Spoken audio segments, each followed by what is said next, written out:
Pulse. So, pulse is a rhythmical throbbing that results from a wave of blood passing through an artery as the heart contracts.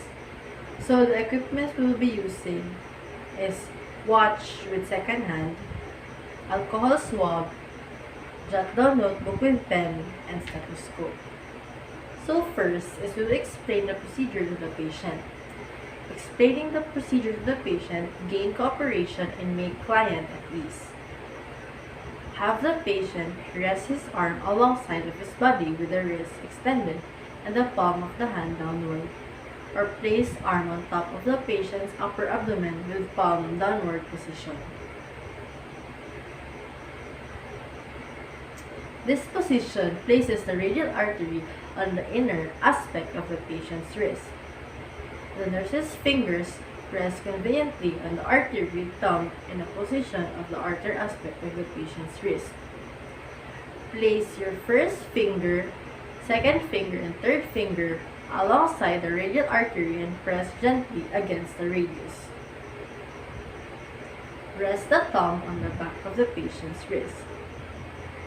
The fingertips, which are sensitive to touch, will feel the pulsation of the patient's radial artery. If the thumb is used to palpate the patient's pulse, the nurse may feel her own pulse. Apply enough pressure so that the patient's pulsating artery can be felt distinctly. Moderate pressure allows the nurse to feel the superficial artery expand and contract each heartbeat. Using watch with the second hand, count the number of pulsations felt for 1 full minute.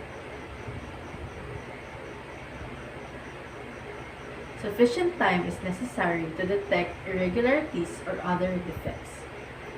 If the pulse rate is abnormal in any way, repeat the counting to determine accurately the rate, the quality, and the volume. When the pulse is abnormal, longer counting and pulsation are necessary to identify most accurately the unusual characteristic of the pulse.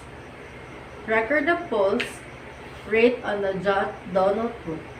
Refer anything unusual and document the data.